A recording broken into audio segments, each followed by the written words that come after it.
बसंत पंचमी की सुबह फिर लौट आई थी, लेकिन इस बार गांव का दृश्य कुछ अलग था। वही रास्ते, वही स्कूल, वही मंदिर, पर हवा में एक नई रोशनी थी। ये रोशनी दियों की नहीं, ज्ञान की थी। गांव के स्कूल में आज सबसे बड़ी सरस्वती पूजा हो रही थी। अनिकेत और काव्या दोनों साथ खड़े थे। गुरु और शिष्य दोनों की आंखों में श्रद्धा, गर्व और संतोष छलक रहा था।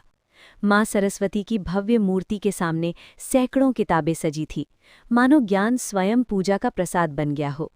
पूजा शुरू हुई। मंत्रों की ध्वनि के बीच अनिकेत की आंखों के सामने पूरा जीवन घूम गया।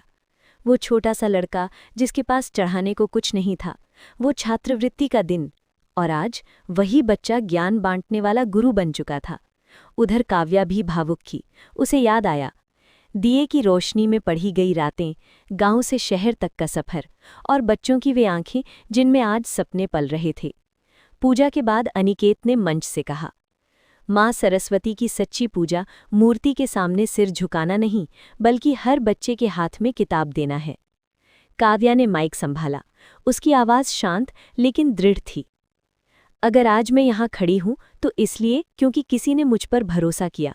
अब ये हमारी जिम्मेदारी है कि हम और बच्चों पर वही भरोसा करें।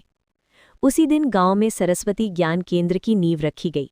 एक ऐसा स्थान जहां कोई फीस नहीं, कोई भेदभाव नहीं, बस एक शर्त थी, पढ़ाई को पूजा समझना। समय बीतने लगा। उस छोटे से गांव से डॉक्टर, शिक्षक, कलाकार और वैज्ञानिक निकलने लगे। गांव की पहचान बदल गई। लोग अब उसे नाम से नहीं, ज्ञान का गांव कहकर पुकारने लगे।